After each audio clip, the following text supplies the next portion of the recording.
Hey everyone, this is Matt Rupert with Palomar Wealth. Wanted to bring you a nice video message summarizing some new developments in retirement and investment accounts. And you can see the infographic with this video is called the Secure Act 2.0 timeline.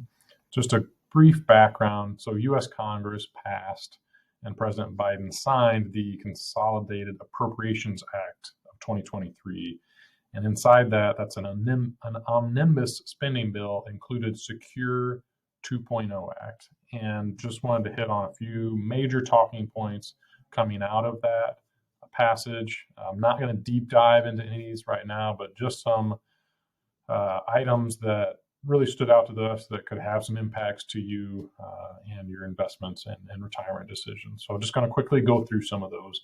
And obviously, as you have specific questions, we are here to help, provide advice, and talk on those topics deeper. So first up, and this one I found very interesting, is that this act is actually going to mandate the creation of a national lost and found registry for retirement account identification. And I think this is a really great idea because oftentimes working with clients, talking about financial planning, if you were someone who worked for a company many, many years ago, maybe when you were first starting out working, you were there for a few years, and you think, hey, I think I may have had some retirement there, but you don't know. If that never got rolled over, and here you are years later thinking, what's my overall financial picture? Hey, maybe that's something that kind of got quote unquote lost, and having this registry, I think, would be a nice tool for people to use to make sure they are benefiting from money that they've saved, no matter when it happened. The next item, I think this one has obviously caught a lot of headline attention, is once again, they have updated the required minimum distribution age for retirement accounts. So think about your traditional IRAs, your 401ks. The IRS mandates that you start taking a minimum once you hit a certain age. And that age now is going up again. It previously went from 70 and a half to age 72. Well, now starting this year, 2023, the RMD age is changing to 73. So if you were someone who was turning 72 this year, that has now deferred that 1 year further.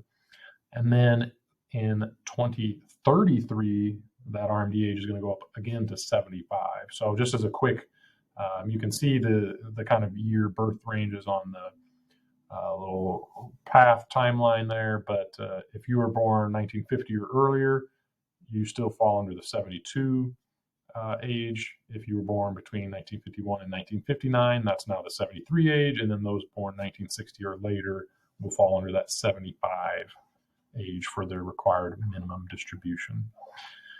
Another one related to RMDs is the RMD penalty has now been reduced, and that's actually one of the most severe tax penalties that are out there. If you do not take your required minimum distribution, that previously was a 50% penalty on whatever shortfall you didn't take out. That's now being cut in half. It's going to be a 25% penalty, so still substantial. And we obviously, try to do as best we can and notify clients when they have an RMD due by the end of the year. And another nice piece about this is if you can rectify that shortfall by January 1st of the year following your missed RMD, then the penalty will be further reduced to only 10%. So some nice relief there in case that does get missed. Another interesting item is introduction of a new method of rolling out money from a 529 college savings account. So previously, 529s, high level, you put after-tax money in, but any growth that then is pulled out later on and used for qualified education expenses is tax-free. It doesn't flow through to your income tax return. And oftentimes people have asked, well, what happens if my children or grandchildren don't go to school or don't use it all up? What do I do then? And it used to be that, if all else failed, you could take that out, but any gain would be taxed with an additional penalty if it wasn't used for qualified expenses. So there was a way to get that money out, but you did get some loss due to taxation. This Secure Act 2.0 is actually introducing the ability to do a 529 to Roth rollover. It's pretty particular. There's some time length requirements, 15 years that the account has to be in existence. And there's still some question marks on what if you're transferring between siblings, how does that clock count to the 15 years? So this one's probably going to have some more smoothing out on the exact mechanics of how it works, but it is nice that it's introducing a way to have that money rolled out to get used in another way and not get hit with that tax burden. For those charitably inclined, once you hit 70.5, you are able to utilize what's known as qualified charitable distributions.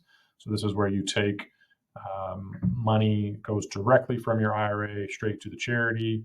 If it goes in that manner, then it still helps you satisfy your RMD, but it does not then have to get counted as income on your tax return. So a nice charitable tax benefit there. In the past, there's been a $100,000 limit annually on how much QCD you can do. That limit is now going to get indexed to inflation. So over time, we'll see that limitation go up if you were ever running up against, say, I've got a large charitable intent with that. Another item is the elimination of RMDs for plan Roth accounts. When we say plan Roth account, think about an employer-sponsored plan. So previously, when you have a Roth 401k, as an example, you actually do still have a required minimum distribution. That stands opposed to a Roth IRA. So an individual account that is Roth has no RMD for the owner. This is actually now eliminating that, so we'll kind of have some parity there between funds that stay inside a plan Roth account, such as a 401k, versus a Roth IRA. And the caveat there is also this appears to flat out eliminate that RMD altogether. So if you were someone who had passed the RMD age for a Roth, you still have money in a Roth 401k, and we're having to take out those RMDs, it looks like effective in 2024, you can stop. It's not for those only coming due later on. This is kind of a complete elimination of that. A nice benefit being added for self-employed or small business opportunities is the creation of both simple and SEP Roth accounts. So previously, simples and SEPs only could include pre-tax funds, so that's introducing the Roth component to those. As well, employers will be permitted to deposit matching or non-elective contributions into an employee's designated Roth account. Right now, the employee match type programs, those go into the pre-tax account. So another nice way to bring parity between what the employee is contributing towards and then what the employee matches to.